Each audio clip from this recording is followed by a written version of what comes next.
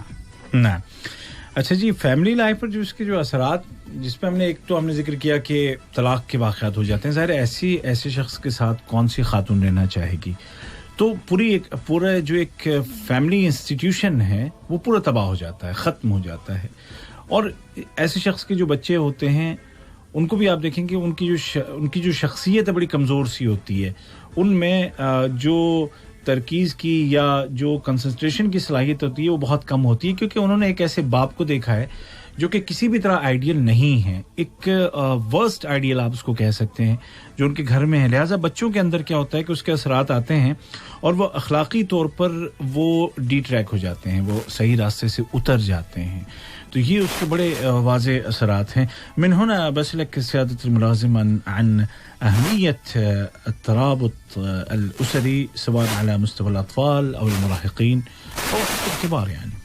نعم، كلما زاد طبعا ترابط الأواصر بين الأسرة كلما انعكس ذلك على نفسية وعقلية وتوجه الأبناء إلى الحياة واندفاعهم نحوها بشكل إيجابي. طبعا أهمية الترابط الأسري والجلوس والاستماع والخروج أحيانا إلى مناطق من الممكن أن تجد الأسرة نفسها وممارسة أنشطة مختلفة، سيما أن إحنا في عصر أو في وقت كثرت فيه الأعمال والانشغالات والغيابات عن المنزل، وكذلك تصدرت كثير من الأمور الإعلامية مثل برامج التواصل الاجتماعي وغيره المشهد العام في الإعلام، وتترك أحيانا آثار سلبية لدى الأطفال، خاصة أنهم يستمعون أحيانا إلى مقاطع أو ينظروا إلى مقاطع قد تترك عليهم أو توجههم إلى مثلا انحرافات سلوكية تترك بعدها آثار عقلية يتوجهون بعدها إلى التعاطي لا قدر الله. میرا ان سے یہاں پر یہ سوال تھا کہ یہیں سے ہم یہ بات کرنا چاہتے ہیں کہ فیملی میں جو بانڈنگ ہوتی ہے ریلیشنز کی ان بٹوین وہ کس قدر اہم ہے، چاہے ہم بچوں کی بات کریں، چاہے ہم ٹین ایجرز کی بات کریں، یا ایون جو ایڈلٹس ہیں بڑے ان کی بات کریں، کہ آپس میں یہ جو فیملی بانڈنگ ہوتی ہے یہ کس قدر ضروری ہے اور اس کی کیا اہمیت ہے، کیونکہ یہ جو فیملی بانڈنگ ہے یہ ہمیں بہت ساری پریشانیوں سے بچاتی ہے، چاہے وہ اخلاقی پریشانیاں ہوں اور چاہے وہ دیگر باہر کی پریشانیاں ہوں۔ تو انہوں نے کہا کہ دیکھیں جس قدر فیملی بانڈنگ زیادہ ہوگی اتنے ہی بہتر نتائج اس کے برآمد ہوں گے، اتنے ہی بہتر بچوں کی زندگی پر وہ مرتسم ہوں گے، منعکس ہوں گے، اور اتنے ہی زیادہ بچے وہ پازیٹیوٹی ان کے اندر آئے گی، ان بچوں میں، ان کی سوچ میں۔ جیسے کہ انہوں نے کہا کہ ہم اپنے بچوں کے ساتھ گھر کے افراد کے ساتھ فیملی کے ساتھ ہم بیٹھتے ہیں جو فیملی گیدرنگز ہوتی ہیں یا ہم سب مل کر کے باہر آؤٹنگ پہ جاتے ہیں پکنک پہ جاتے ہیں اور دیگر جو اس طرح کی جو سرگرمیاں ہوتی ہیں فیملی ایکٹیویٹیز ہیں ان میں ہم سب شامل ہوتے ہیں تو اس کے اثرات بہت اچھے پڑتے ہیں فیملی لائف پر عمومی طور پر کیونکہ انہوں نے کہا کہ آج کل کی جو دنیا ہے اس میں جو کام کاج کی دوڑ ہے وہ بہت بڑھ گئی ہے جو انسان ہر ایک انسان بزی ہو گیا ہے گھر سے باہر اس کا وقت زیادہ گزرتا ہے ایسے میں سوشل میڈیا اور میڈیا جنرلی اگر ہم اس کی بات کریں تو اس میں ممکن ہے کہ اس طرح کے کلپس ہوں ویڈیو کلپس ہوں کہ بچے ان کو دیکھتے ہوں اور ان کے غلط اثرات ان کا غلط امپیکٹ بچوں کے ذہن پر پڑتا ہو اور ممکن ہے کہ وہ اس طرح کے کلپس ہوں کہ ان میں بچوں کی غلط رہنمائی کی جا رہی ہے ان کو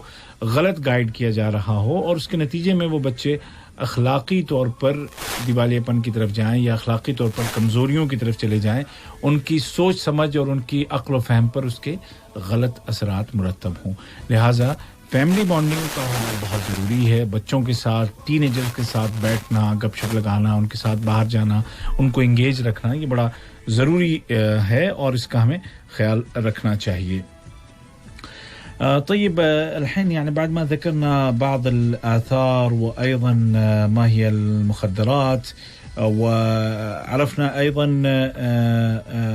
فيما يتعلق بالقانون فيما يتعلق بالعقوبات المشددة فالآن نتحول سيادة الملازم إلى العقوبات فما هي العقوبات اللي حسب الحالات المختلفة اللي تتعلق بالمخدرات طبعا وضع القانون عقوبات مشددة للتهريب أو جلب المخدرات قد تصل إلى الإعدام أو الحبس مدى الحياة ووضع عقوبات مشددة أيضا بالنسبة للاتجار بالمخدرات قد تصل إلى الحبس المؤبد أو الحبس من 10 سنوات إلى 20 كذلك وضع عقوبة على مجرد حيازتها قد تصل من 3 إلى 7 سنوات كما وضع عقوبة على تعاطيها والتي قد تصل قد يصل إلى مدة الحبس من 6 أشهر إلى 3 سنوات أيضا تمام بعد ما أترجم للمستمعين سيادة الملازم برجع وأسألك عن يعني آخر عقوبة اللي ذكرتها هي بخصوص المتعاطين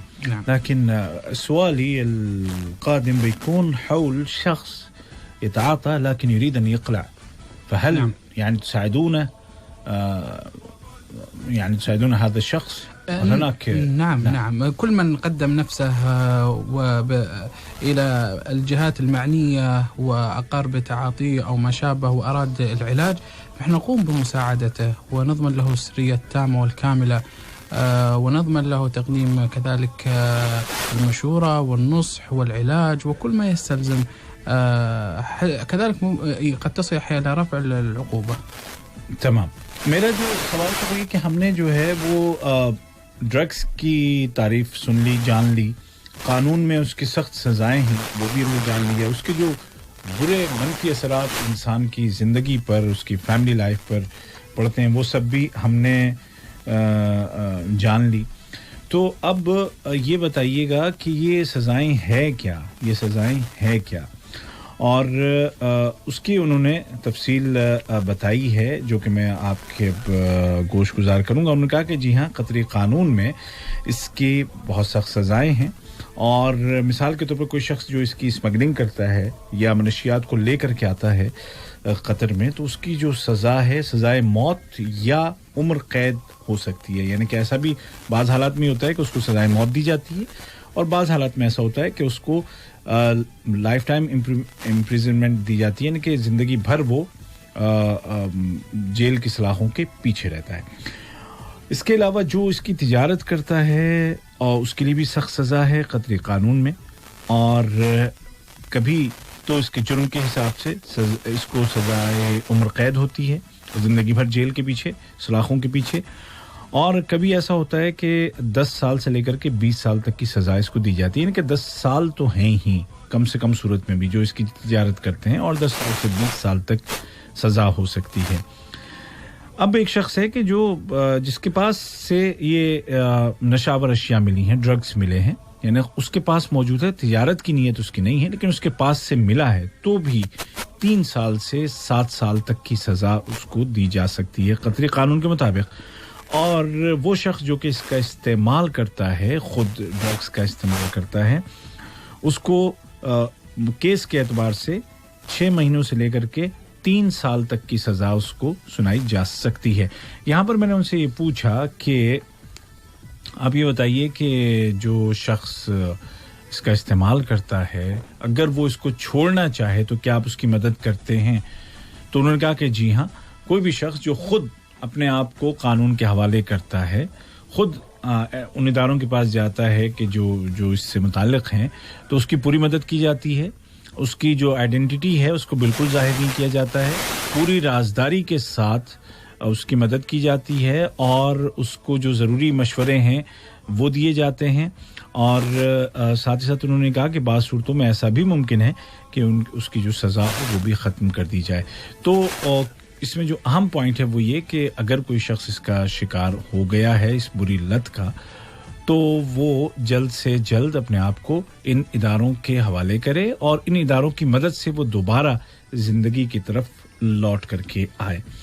طيب سيادة الملازم أول عبد الله قاسم, ضابط في الإدارة العامة لمكافحة المخدرات, إذا يعني حد من المستمعين هو عنده شك أو عنده علم بشخص معين أو بمكان معين أن هناك من يتعاطون المخدرات أو هناك من يروج لهذه المخدرات, فكيف يمكننا كأشخاص عاديين أن نبلغ؟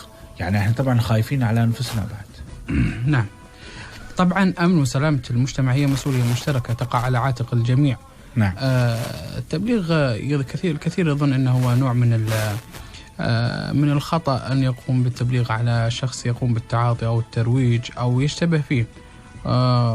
يجب أن نفند هذه المسألة أو هذا الموضوع, ونؤكد أن سلامة المجتمع وسلامة الفرد نفسه وسلامة الشخص المتعاطي كذلك من خلال عملية التبليغ ونساعد المجتمع والآخرين.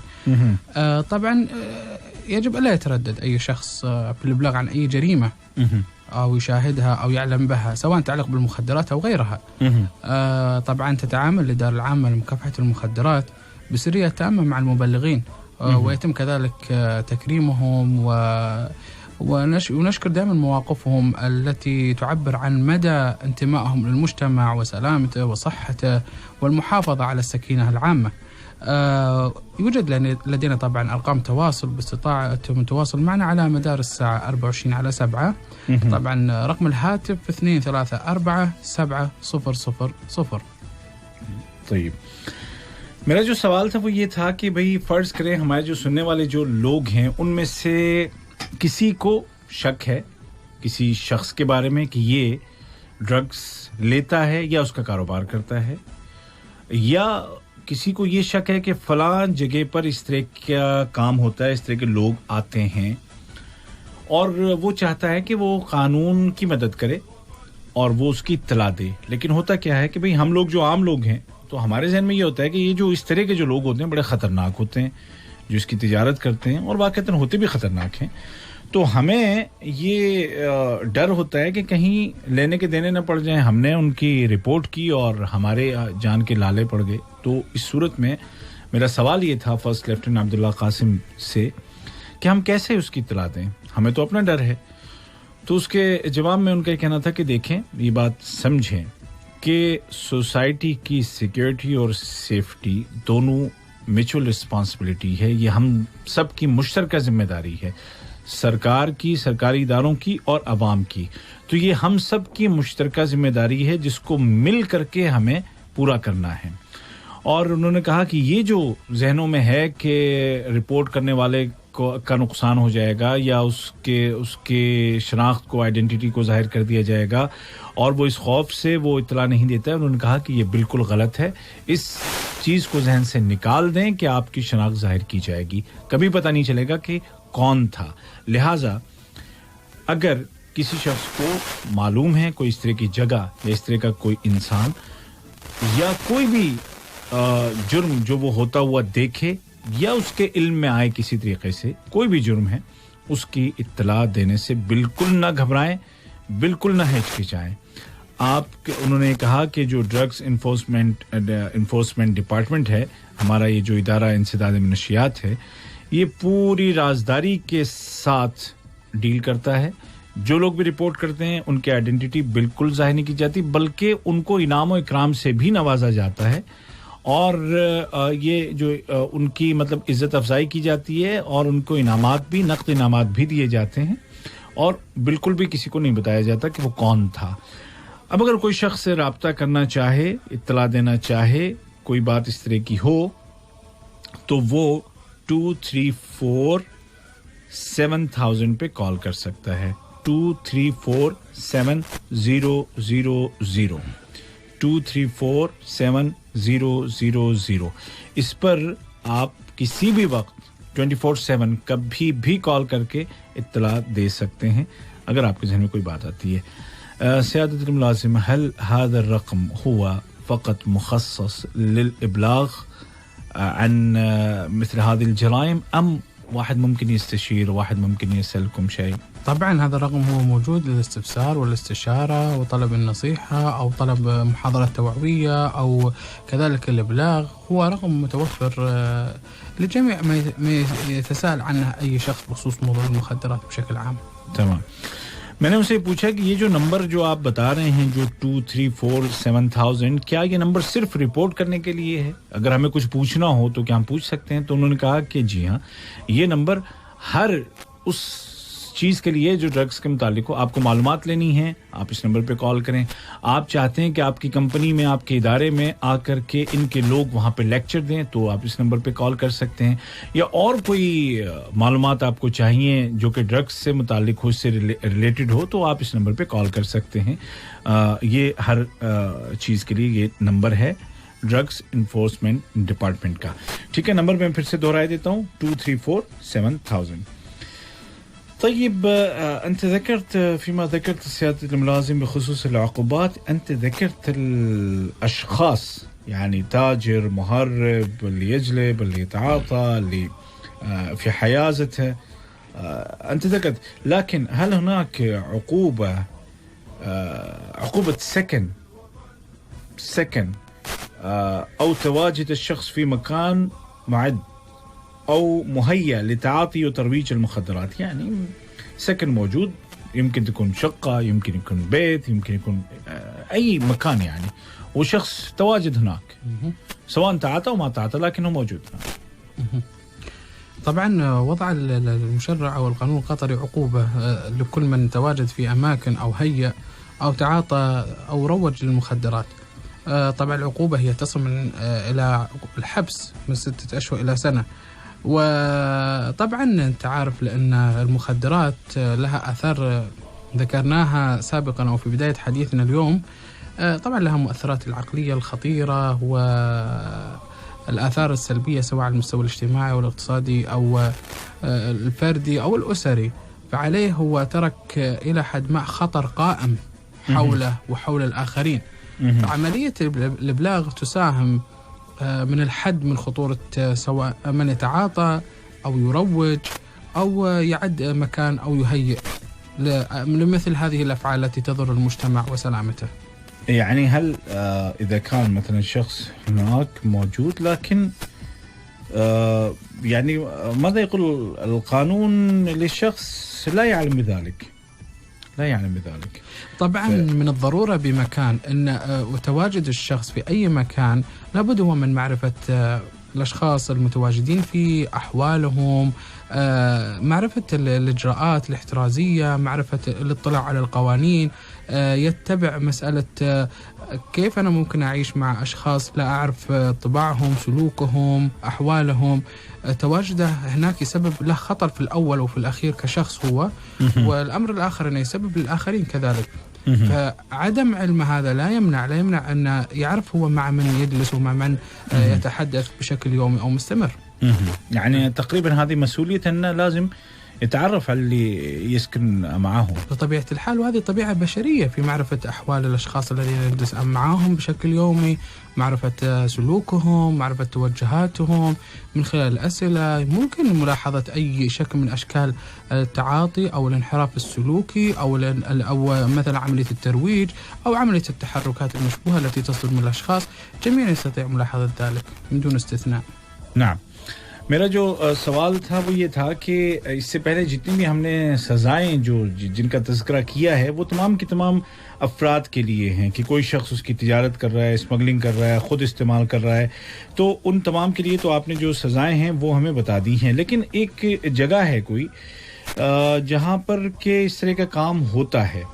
اب یہ جو جگہ ہے اس میں ایک شخص ہے جو وہاں پہ رہتا ہے یا اس وقت وہاں پر موجود تھا، خود وہ چاہے استعمال کرتا ہو یا نہ کرتا ہو، تو ایسے شخص کے لیے قانون کیا کہتا ہے، قانون اس بارے میں کیا کہتا ہے. تو انہوں نے کہا کہ دیکھیں، کوئی بھی فرد، کوئی بھی شخص جو ایسی جگہ موجود ہے کہ جو جگہ خاص طور پر تیار کی گئی ہے منشیات کے استعمال کے لیے، اور وہ شخص وہاں پر موجود ہے، وہ شخص وہاں پہ چاہے رہتا ہو یا وہاں پر وہ اس وقت موجود تھا جب پکڑا گیا، تو اس کی بھی سزا ہو سکتی ہے.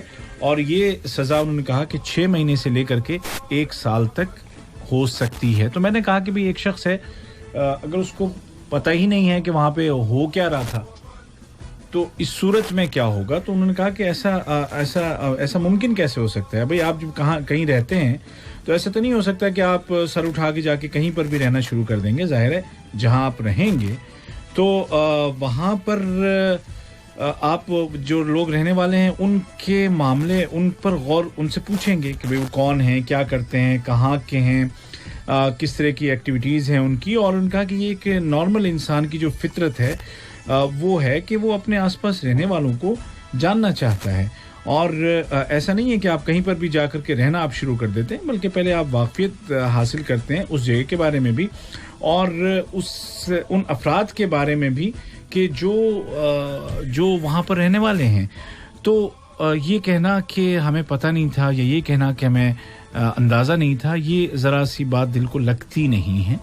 اور اس لیے سامعین، یہ میں آپ سے کہنا چاہوں گا یا میں آپ کو مشورہ دینا چاہوں گا کہ جب آپ کسی جگہ پر رہتے ہیں، خاص طور پر ایسے ڈیرے، ایسے اکوموڈیشنز، ایسے کیمپس کے جہاں پر بہت سارے لوگ رہتے ہیں، بہت سے بیک گراؤنڈ کے لوگ رہتے ہیں، اور آپ کو ایک سیٹ چاہیے کہ وہاں پر آپ رہنا چاہتے ہیں، یا آپ کو وہاں پہ ایک روم چاہیے اور وہاں پر بہت سارے رومز ہیں، تو آپ پہلے ان کے بارے میں مکمل معلومات حاصل کریں.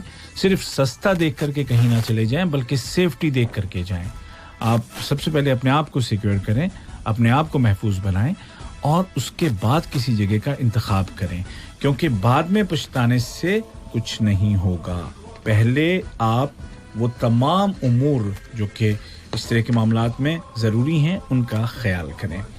الحين ننتقل سيادة الملازم عبد الله قاسم، ننتقل إلى أمر آخر، وهذا الأمر جدا مهم لأن الجاليات الموجودة في قطر من دول مختلفة، وبالذات نحن نخاطب الجاليات الآسيوية التي تسمعنا وتتابعنا. هذه الجاليات يعني نذكر بعض الدول مثلا الهند، الباكستان، النيبال، سريلانكا، بنغلاديش. قد تكون الثقافة اللي هناك غير عن الثقافة القطرية، قد تكون القوانين الموجودة في هذه الدول غير عن القوانين الموجودة في دولة قطر. كثير منهم يعني هم جداد، يعني أول مرة جايين قطر لطلب الرزق. فبماذا تنصح للقادمين من هذه الدول فيما يتعلق بالمخدرات حتى لا يقعوا تحت طائلة القانون القطري؟ نعم، كل وافد أو قادم مثل ما ذكرت أنت لعملية العمل أو غيره، نعم، يجب عليه أولا وأخيرا الاطلاع على القوانين والإجراءات والعقوبات والأشياء التي تستلزم وجودك في أي مكان في العالم، الاطلاع عليها ومعرفتها حتى لا تقع تحت أي مساءلة أو أي عقوبة أو أي مثلا جرم أنت لا تعلم ماهيته، ولكن يفترض على كل شخص معرفة هذا في المقام الأول. أما بالنسبة للنصائح للجاليات، احنا دائما نوجه لهم ونذكرهم عدم حمل أغراض الآخرين، والسبب في ذلك أنها قد تكون تحتوي على محتويات ممنوعة، غير قانونية، غير متداولة، لا تسمح الدولة بمرورها، فيتحمل هو مسؤولية ذلك تماما كونه يحملها. بطبيعة الحال كل من يحمل سوف يقوم بالإنكار، يعني سواء كان يحملها بطريقة صحيحة أو غير صحيحة، ولكن في الأول وفي الأخير هو الشخص ذاته، يعني هو يستطيع من يقرر مثل هذا الموضوع. نقطة ثانية، بعض المواد المخدرة قد يكون مسموح فعلا مثل ما ذكرت أنت من بلاد الوافد، ولكن هي محظورة في دولة قطر لاعتبارات اجتماعية واقتصادية وآثار أسرية وكذلك دينية وعرفية، يعني مسائل الدول تتعلق أو تكون معلقة بطبيعة المجتمع وتوجهه والأمور التي يعني يعرفها المستمع الكريم. نعم. كذلك يجب عليه في حال وجوده هو الابتعاد عن الأماكن المشبوهة أو التي تسبب الشبهات حوله وتثيرها. لا يمنع هذا طبعا في حال أن شك أو شاهد أو أمر مريب أو أي جريمة، فمثل ما ذكرنا الأمن مسؤولية مشتركة، عليه الإبلاغ أو التوجه إلى أقرب مركز أمني. ونحن نعلم أن تعاطي المخدرات أمر جدا مضر ومدمر لحياة الشخص، يجعله في نهاية المطاف شخص عديم القيمة وعديم الكفاءة وعدم قبوله داخل المجتمع. نعم. ونقطة أخيرة نأكد عليها دائما على مستوى الكبار والصغار، قل لي من تصاحب أقول لك من أنت، فعليك الابتعاد عن أصدقاء السوء الذين من الممكن أن يتركوا لك عنوان سيء. نعم. میرا جو سوال تھا اپنے مہمان فرسٹ لیفٹیننٹ عبداللہ قاسم سے وہ یہ تھا کہ دیکھیں ہم جن لوگوں کو اس وقت مخاطب کر رہے ہیں، مطلب جو ہمیں سن رہے ہیں، ان کا تعلق ایشیائی ملکوں سے ہے، اور خاص طور پر ہم اگر بات کریں تو ہندوستان، پاکستان، نیپال، بنگلہ دیش، سری لنکا، ان ملکوں سے ہے، اور ان ملکوں سے بڑی تعداد یہاں پر قطر میں آتی ہے اور وہ یہاں پر اپنے کام کاج کے سلسلے میں ہوتے ہیں. اب ان ملکوں کا جو کلچر ہے وہ مختلف ہے قطر سے، ان ملکوں کے قوانین قطری قوانین سے مختلف ہیں. تو ایسی صورت میں ایسا ممکن ہے کہ کچھ چیزیں وہاں پر ان ملکوں میں سے کسی ملک میں صحیح سمجھی جاتی ہوں لیکن قطر میں ان کو غلط سمجھا جاتا ہے. تو آپ ایسے کیا مشورے ہمارے سننے والوں کو دیں گے تاکہ وہ ان چیزوں سے دور رہیں اور قطری قانون کی پکڑ سے محفوظ رہیں؟ تو اس کے جواب میں فرسٹ لیفٹیننٹ عبداللہ قاسم نے کہا کہ جی ہاں بالکل، یہ بات بالکل صحیح ہے کہ ملکوں کی جو ثقافتیں ہیں، قوانین ہیں، الگ الگ ہوتے ہیں، اور ایسا ممکن ہے کہ بعض ملکوں میں کچھ چیزوں کی اجازت ہو جو کہ یہاں پہ قطر میں جن کی اجازت نہیں ہے. تو پہلا جو مشورہ تھا ان کا، پہلی جو ہدایت وہ یہ کہ جب آپ سفر کر رہے ہیں تو کسی دوسرے کا سامان آپ نہ لیں، کیونکہ آپ کو نہیں پتا کہ اس سامان کے اندر پیک کر کے آپ کو کیا دیا جا رہا ہے. آپ کو پتا ہونا چاہیے کہ آپ کو جو سامان دیا جا رہا ہے وہ کیا ہے. بغیر جانے کسی کا سامان مت لیجئے، کیونکہ آپ کے پاس سے کوئی سامان ملے گا تو اس کے ذمہ دار آپ ہوں گے. ہو سکتا ہے وہ جو سامان آپ لا رہے ہیں وہاں پر آپ کے ملک میں وہ عام ہو اور اس پہ کوئی پکڑ نہ ہو، لیکن قطر میں وہ منع ہے. اب یہاں آپ پکڑے جائیں گے تو اس کی جو سزا بھی ہوگی یا اس کے جو بھی آگے جو کارروائی ہوگی وہ آپ کے خلاف ہوگی. آپ یہ کہہ کر نہیں بچ سکتے کہ مجھے تو کسی نے دیا تھا. اور انہوں نے جو آفیسر ہیں عبداللہ قاسم، انہوں نے یہ بھی کہا کہ بھئی جو بھی پکڑا جاتا ہے وہ انکار کرتا ہے، وہ کہتے ہیں یہ میرا نہیں ہے، مجھے فلاں نے دیا تھا. تو کہتے ہیں یہ ایک نارمل، سبھی یہی کہتے ہیں. ہو سکتا ہے آپ صحیح بھی کہہ رہے ہوں لیکن قانونی طور پر آپ کے پاس سے ایک سامان ملا ہے، آپ اس کے ذمہ دار ہیں. اس کے علاوہ سیکنڈ نمبر پہ انہوں نے کہا کہ بعض اس طرح کی جو نشاور اشیاء ہیں ہو سکتا ہے کہ جو شخص آ رہا ہے اس کے ملک میں ان کے استعمال کی اجازت ہو، لیکن یہاں قطر میں ان کی اجازت نہیں ہے، چونکہ وہ یہاں کے دین کے، یہاں کے عرف کے، یہاں کے معاشرے کے خلاف ہیں، یہاں کے رسوم رواج کے، یہاں کے کسٹم ٹریڈیشنز، دین وغیرہ کے خلاف ہے. تو یہاں پر وہ منع ہو، لہٰذا کوئی بھی اس طرح کی چیز، مشتبہ چیز بالکل بھی لے کر کے آپ نہ آئیں. اب اگر یہاں قطر میں آپ موجود ہیں تو پھر آپ کو یہ ذہن میں رکھنا ہے کہ کوئی بھی ایسی جگہ جس کے بارے میں آپ کے دل میں شکوک و شبہات ہیں کہ یہاں پہ کچھ گڑبڑ ہے، کچھ غلط کام ہو رہا ہے، ایسی جگہوں سے آپ دور رہیں. اور اگر آپ کے جو شک ہے بڑھتا ہے تو آپ اس کی اطلاع دیں, یا اگر کوئی جرم واقعتاً ایسا ہو رہا ہے تو آپ اس کی فوراً اطلاع دیں, کیونکہ جیسے کہ ہم نے پہلے بھی کہا کہ سیکیورٹی اینڈ سیفٹی یہ ہماری میوچول رسپانسبلٹی ہے, ہم سب کی مشترکہ ذمہ داری ہے. کچھ آپ کریں گے, کچھ قانون کے ادارے کریں گے, مل جل کر کے معاشرے کو محفوظ رکھنا ہے. اور یہ ہم جانتے ہیں کہ منشیات کا استعمال زندگی کو تباہ کر دیتا ہے, جو اور اس پہ ہم نے تفصیل سے ابھی ہم نے پروگرام میں ہماری گفتگو آپ نے سنی کہ اس کے جو انسان کی پرسنل لائف پہ, اس کی ہیلتھ پر, اس کی سوشل لائف پر, اس کی فیملی لائف پر, اس کی پروفیشنل لائف پر کتنے برے اور خطرناک اثرات ہیں. ہم نے تفصیل سے اس پہ بات کی, اور ایک آخری پوائنٹ انہوں نے کہا کہ ہمیشہ برے لوگوں سے, بری صحبت سے دور رہیں, اور اس پر انہوں نے عربی میں اس کہاوت کو بھی بیان کیا جو کہ ہم بھی اردو میں کہتے ہیں کہ آپ کا پتہ آپ کے دوستوں سے چلتا ہے. تو اچھے دوست اختیار کریں, اچھے لوگوں کے ساتھ رہیں, برے لوگوں سے دور رہیں.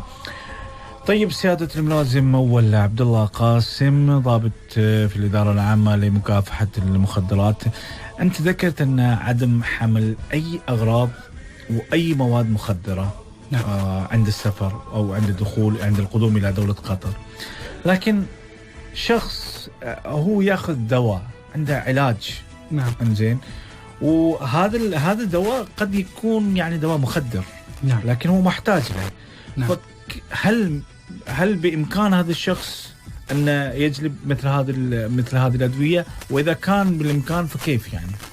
طبعا عملية جلب الأدوية التي تسبب حالة من التخدير أو ما شابه هي وصفات طبية, فعليه إحضار ما يثبت ذلك وإبرازها عند وصوله مباشرة إلى رجال الأمن أو المختصين, وعدم إخفائها حتى يتم الاستيضاح من أمره. وطبعا إذا لم تكن لديه وصفة طبية فالأفضل عدم جلبها, وهو الأصح طبعا. عند وصوله من الممكن مراجعة مؤسسة حمد الطبية والتي توفر مشكورة العلاج وجميع الاحتياجات من أدوية يحتاجها المرضى موجودة داخل وزارة الصحة ومراكز الصحة الأولية. يستطيع الاستفسار عنها من خلال التواصل معهم عن طريق أرقام هواتفهم أو عن طريق الإيميل أو عن طريق الدخول إلى المواقع التي تبين الأدوية الممنوعة والتي تحتاج إلى وصفة طبية تدل على أن هذا الشخص يقوم بأخذها لأغراض وأهداف طبية. مواقعكم يعني تقصد؟ مواقع الميزان, وزارة الصحة أو وزارة الداخلية, أو الاتصال حتى هاتفيا أو عن طريق الإيميل أو السؤال في السفارات الموجودة في الخارج. نعم. میرا سوال یہ تھا کہ آپ نے بھی ذکر کیا کہ جو بھی اس طرح کی نشاور اشیاء ہیں ان کو نہیں لا سکتے. ہم نے مان لیا نہیں لا سکتے, بھائی ٹھیک ہے, لیکن اب ایک شخص ہے, مریض ہے, اس کی دوائیں اس طرح کی ہیں کہ جس کے اندر نشہ ہے, مطلب وہ دوائیں ایسی ہیں کہ جو جسم کو سن کر دیتی ہیں, اس طرح کی دوائیں ہوتی ہیں, اور اس کو وہ استعمال کر رہا ہے. اب کیا وہ شخص لا سکتا ہے اس طرح کی دوائیں اپنے ساتھ, اور اگر لا سکتا ہے تو اس کے لیے کیا شرائط ہیں؟ تو انہوں نے کہا کہ دیکھیں, جو اس طرح کی جو دوائیں ہیں اور یقیناً ہوتی ہیں, تو اگر کوئی شخص اس کے علاج میں یہ چیزیں شامل ہیں, اس کے ڈوز ہے یہ, تو وہ جب لے کے آ رہا ہوگا تو اس کے ساتھ ایک اس کا جو میڈیکل ڈسکرپشن ہے ڈاکٹر کا, ہاسپٹل کا, رجسٹرڈ ہاسپٹل کا, رجسٹرڈ کلینک کا, وہ ہونا چاہیے. اور جیسے ہی وہ یہاں پر پہنچتا ہے تو جو سیکیورٹی کے جو افراد ہیں, جو کسٹم پہ یا اس سے پہلے کے جو سیکیورٹی کے جو بھی لوگ ہیں ایئرپورٹ پہ یا جہاں سے بھی وہ آ رہا ہے, ان کو وہ خود نکال کر کے وہ دوائیں بھی دکھائے اور وہ جو نسخہ ہے ساتھ میں وہ بھی دکھائے. اس کو چھپانے کی کوشش نہ کرے, کیونکہ اگر چھپانے کی کوشش کی اور وہاں پہ جو آفیسرز ہیں انہوں نے اپنی تلاش کے دوران اس کو برآمد کیا تو پھر صورتحال اچھی نہیں ہوگی. یہ بات میں اپنی طرف سے وضاحت کے لیے کہہ رہا ہوں. تو اس لیے جب بھی آئیں تو پہلے آپ وہ نسخہ اور وہ جو دوائیں ہیں وہ سب کچھ نکال کر کے ان کو دکھا دیں. لیکن اگر آپ کے پاس ایسا نسخہ نہیں ہے, میڈیکل ڈسکرپشن نہیں ہے ڈاکٹر کی, ہاسپٹل کی, تو پھر انہوں نے کہا کہ وہ دوائیں لے کر کے مت آئے. یہاں پر جب آپ پہنچ جائیں گے تو فوراً آپ حمد میڈیکل کارپوریشن, ہیلتھ منسٹری, وہاں آپ جائیں, ایمرجنسی میں آپ جائیں, آپ ان کو اپنی جو بھی آپ کی جو میڈیکل جو کنڈیشن ہے, جو آپ کو مرض ہے, اس کے بارے میں بتائیں. آپ کو تمام وہ دوائیں جو آپ کی صحت کے لیے ضروری ہیں وہ یہاں سے مہیا کرائی جائیں گی. آپ ہیلتھ سینٹرز میں جا سکتے ہیں, ایمرجنسی میں آ سکتے ہیں. آپ کو وہ تمام چیزیں جو آپ کی صحت کو برقرار رکھنے کے لیے ضروری ہیں وہ گورنمنٹ کی طرف سے فراہم کی جائیں گی. اب سوال یہ ہے کہ بھئی کون سی دوائیں یہاں لانا منع ہیں, آپ نہیں لا سکتے, تو اس کی جو تفصیلات ہے وہ آپ حاصل کر سکتے ہیں. چاہے آپ almizan.qa پہ چلے جائیں جو سرکاری ویب سائٹ ہے, یا آپ جو ہیلتھ منسٹری کی ویب سائٹ ہے اس سے آپ معلومات کر لیں, یا آپ ای میل کے ذریعے سے آپ معلومات کر لیں. جو MOI کی ویب سائٹ پہ آپ جائیں گے تو وہاں جا کر کے آپ کوئری میں آپ ای میل بھیج سکتے ہیں اور وہ آپ کو ان دواؤں کی تفصیلات مل جائے گی. یا آپ جس ملک سے آ رہے ہیں وہاں پر جو قطر کی جو ایمبیسی ہے اس سے آپ رابطہ کریں اور وہ آپ کو بتا دیں گے کہ آپ قطر کیا لے کے جا سکتے ہو, کیا لے کے نہیں جا سکتے ہو. لیکن بہر صورت یہ چیزیں جو ہیں وہ ہمیشہ ذہن میں رکھنی چاہیے. یہ آسان نہیں ہے, زندگی کا سوال ہے. تو ایسا نہ ہو کہ ایک ہلکی سی لاپرواہی سے آپ کے زندگی کے کئی سال خراب ہو جائیں اور سلاخوں کے پیچھے گزر جائیں, جس میں کئی دفعہ ممکن ہے کہ آپ کی کوئی غلطی بھی نہ ہو. اور وہ غلطی میں اشارہ کرنا چاہ رہا ہوں اس بات کی طرف جو ہم نے ابھی ذکر کی تھی کہ کسی اور کا سامان لے کر کے نہ آئے. آپ کی غلطی نہیں تھی, آپ کا کزن تھا, آپ کے گاؤں کا تھا, آپ کے شہر کا تھا, آپ کے استاد کا تھا, فلاں تھا اور آپ لے آئے سامان. پتہ چلا کہ وہ اس میں ڈرگز تھے. آپ کی کوئی غلطی نہیں تھی, آپ نے سامان پہنچانے کی ایک نیک کوشش کی تھی, لیکن اس کے بدلے میں آپ 2 سال 3 سال 4 سال 10 سال آپ جیل میں چلے گئے.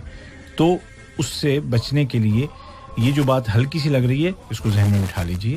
ایسا نہیں کرنا ہے. کوئی بھی سامان لیں تو اس کا بالکل ایک چیز کا, اور میں آپ کو اپنی ذاتی بات بتاتا ہوں کہ میرے اگر کبھی اس طرح کا ہوتا ہے, چاہے وہاں سے آتے ہوئے چاہے یہاں سے جاتے ہوئے کوئی مجھے کچھ دیتا ہے, اگر کوئی ہمارے اس کا ہے تو میں کھلواتا ہوں اس پورے پیکٹ کو, سامنے ایک چیز دیکھتا ہوں کہ کیا ہے. تو یہ بہت ضروری ہے. اور ایک اب تھوڑا سا وقت ہمارے پاس 5-6 منٹ اور ہیں, اور ان میں ایک آخری سوال میں ان سے پوچھ لیتا ہوں, اور وہ یہ ہے کہ جو ایڈکشن ہے, ڈرگز کا جو انسان عادی ہو جاتا ہے, تو ایسے کون سے اسباب ہیں جو بالآخر انسان کو ایڈکٹ بنا دیتے ہیں, اس کے بغیر رہ ہی نہیں سکتا ہے. سیادة الملازم ملازم أول عبد الله قاسم ضابط في الإدارة العامة لمكافحة المخدرات. باقي معنا تقريبا 5 دقائق, وتقريبا يعني قبل ما نختم البرنامج أريد أن نتعرج على الأسباب التي تؤدي إلى حالة الإدمان. طبعا الأسباب كثيرة, لكن احنا ممكن نذكر أهم النقاط وأهم الأمور التي تسبب الإدمان. طبعا ظروف أحيانا هي اجتماعية وأسرية, وأحيانا تكون فردية كذلك. طبعا الحصول أو طلب الحصول على اللذة والمتعة, وتكون متعة وهمية وقتية, هذا يسبب كذلك إلى الإدمان. الهروب أو من الضغوطات الحياة أو وجود ضعف في الشخصية كذلك تؤدي إلى حالة الإدمان. ضعف الوازع الديني والترابط الاجتماعي وأواصر الأسرة, هذا كذلك يؤدي إلى التوجه إلى الإدمان. طبعا القدوة السيئة كذلك, القدوات السيئة بشكل عام من مؤثرين أو شخصيات عامة كذلك قد تؤدي إلى أسباب الإدمان. الصحبة السيئة تؤدي إلى الإدمان. نعم. على هذا الأساس دائما نحن نحرص على الوالدين معرفة الأبناء, ذهابهم وقدومهم وأصدقائهم والجلوس معهم مع أبنائهم ومع أصدقاء أبنائهم كذلك, والتعرف عليهم وخلق علاقات ممتازة لمعرفة نوعية الأشخاص الذين يقوم باختيارهم, اختيار الأبناء للأصحاب. طبعا نعم. طبعا الإدمان إحدى الوالدين يسبب كذلك. القسوة الزائدة أو التدليل المفسد أحيانا يسبب إلى توجه إلى الإدمان. التساهل أحيانا في استخدام العقاقير المخدرة, ومثل ما ذكرت لك في نقاط كثيرة, ولكن هذا أبرزها وفي مجملها. نعم. جو سوال میرا تھا کہ ایڈکشن کیسے پیدا ہو جاتا ہے انسان میں, اس کے کیا کیا اسباب ہیں اس طرف جانے کے, تو انہوں نے کہا کہ بہت سارے اسباب ہیں, بہت سارے ریزنز ہیں, کچھ کا ہم تذکرہ کریں گے. انہوں نے کہا کہ کبھی تو اس طرح کے جو فیملی کے اس طرح کے حالات بن جاتے ہیں, کبھی ذاتی طور پر اس انسان کے اس طرح کے حالات بن جاتے ہیں جو اس کو ایڈکشن کی طرف دھکیل دیتے ہیں. اس کے علاوہ انہوں نے کہا کہ کئی دفعہ جو ہے وہ ایک انسان اس فرضی لذت کے پیچھے بھاگتا ہے, اس وہم کے پیچھے بھاگتا ہے کہ بڑا مزہ آ رہا ہے جی, اوہو جنت میں پہنچ گئے, اور کبھی اس کا سبب ہوتا ہے کہ انسان زندگی کے جو مطالبات ہیں, حالات ہیں, اس سے بھاگنا چاہتا ہے, اور اس کی شخصیت کمزور ہوتی ہے, ان کا سامنا نہیں کر سکتا ہے, تو زندگی سے بھاگنے کے لیے وہ ان چیزوں کا سہارا لیتا ہے. پھر یہ کہ انسان کے اندر جو ایک دینی پختگی ہے وہ کم ہوتی ہے, جو فیملی بانڈنگ ہے وہ کم ہوتی ہے, وہ اکیلا خود کو محسوس کرتا ہے. پھر ایک سبب یہ ہو سکتا ہے کہ اس کے جو آئیڈیلز ہیں وہ برے لوگ ہیں. مطلب اب یہ آپ دیکھیں کہ آپ کے ہیرو کون ہیں, ایک بڑا سوال ہے, اس پہ بہرحال ابھی وقت نہیں ہے کہ اس پہ بات کی جائے, لیکن جن کو ہم سوشل انفلوئنسرز کہتے ہیں, چاہے وہ سوشل میڈیا کے ہوں چاہے وہ دوسرے ہوں, کہ جن کو ہم اپنا آئیڈیل مانتے ہیں, وہ کون لوگ ہیں, اور خاص طور پر ہمارے بچوں کے آئیڈیلز کون ہیں, اس کا دھیان رکھنا بڑا ضروری ہے. بری صحبت, برا ساتھ اگر ہے تو اس کے نتیجے میں بھی ایڈکشن ہو سکتا ہے, اس کے نتیجے میں آپ غلط طرف جا سکتے ہیں. اور یہاں پر انہوں نے کہا کہ والدین کے لیے, پیرنٹس کے لیے یہ جاننا بہت ضروری ہے کہ ان کے بچوں کے دوست کون ہیں, ان کے بیٹے کا دوست کون ہے, ان کی بیٹی کی سہیلیاں کس طرح کی ہیں, اور ان سہیلیوں سے یا ان دوستوں سے بچوں کے, ان کے ساتھ ملنا, ان کے ساتھ بیٹھنا, ان کے بارے میں جاننا, یہ بڑا ضروری ہے پیرنٹس کے لیے. اور اگر خود پیرنٹس اس طرح کا کچھ کام کرتے ہوں, نشہ آور اشیاء استعمال کرتے ہوں, ظاہر ہے کہ بچوں پر بھی وہی ہونے والا ہے. پھر ایک اور چیز انہوں نے کہا کہ کئی دفعہ اگر آپ ضرورت سے زیادہ سختی کریں گے ٹین ایجرز کے ساتھ تو وہ اس طرف غلط راستے کی طرف جا سکتے ہیں, اور ضرورت سے زیادہ پیار کریں گے تو بڑی میانہ روی سے چلنا ہے آپ کو, نہ بہت زیادہ ڈانٹ ڈپٹ ہر طرح کی اور بہت زیادہ, اور نہ ہی بہت زیادہ پیار, ان کو ایک بیلنس کے ساتھ چلنا ہے. اور ایک آخری بات انہوں نے یہ کہی کہ اگر آپ کو کوئی اس طرح کی کوئی خدا نخواستہ کوئی بیماری ہے, کچھ ہے, اور آپ کو اس طرح کا علاج آپ کا ہے, اس طرح کا ڈوز آپ کا ہے کہ جس میں دوائیں, نشاور دوائیں ہیں, تو ان کا اگر بہت زیادہ استعمال کریں گے تو اس سے بھی ایڈکشن ہو سکتا ہے. في نهاية اللقاء لا يسعني أن نتقدم بالشكر الجزيل للسيادة الملازم أول عبد الله قاسم, ضابط بالإدارة العامة لمكافحة المخدرات, إدارة الدراسات والشؤون الدولية, قسم الإعلام والتوعية. أشكرك سيادة الملازم على حضورك اليوم وإتاحتك لنا هذه المعلومات القيمة. وأنا بدوري أشكرك أستاذ عبيد, وأشكر السادة المستمعين, وسعيد جدا بأني أطلع عليهم مجددا من الإذاعة. أتمنى إن شاء الله أن يكونوا دائما في صحة وسلامة واستقرار. أتمنى أن نلتقي فيهم إن شاء الله في حلقات قادمة إن شاء الله. إن شاء الله. كفيت ووفيت سيادة الملازم, وبيض الله وجهك. شكرا مرة أخرى. العفو. اسی کے ساتھ پروگرام پولیس اور عوام کا آج کا حلقہ بھی تمام ہوتا ہے, اور ہم یہ امید کرتے ہیں جس طرح سے ہمارے مہمان عبداللہ قاسم نے بھی اس امید کا اظہار کیا کہ انشاءاللہ ہماری جو گفتگو ہے آج کے پروگرام کی وہ بہت مفید ثابت ہوئی ہوگی, اور انشاءاللہ آئندہ کے پروگراموں میں بھی انشاءاللہ ہم ان کی میزبانی کریں گے, ان کے ساتھیوں کی, اور اس موضوع پر اور بھی باتیں کریں گے. فی الحال پروگرام پولیس اور عوام کے آج کے حلقے سے آپ کا میزبان عبید طاہر, تکنیکی معاون سیف القواری, اور ہمارے آج کے مہمان افسر فرسٹ لیفٹیننٹ عبداللہ قاسم کے ساتھ اجازت چاہتا ہے, ہمیشہ کی طرح اس پیغام کے ساتھ کہ قانون کی عزت کیجیے.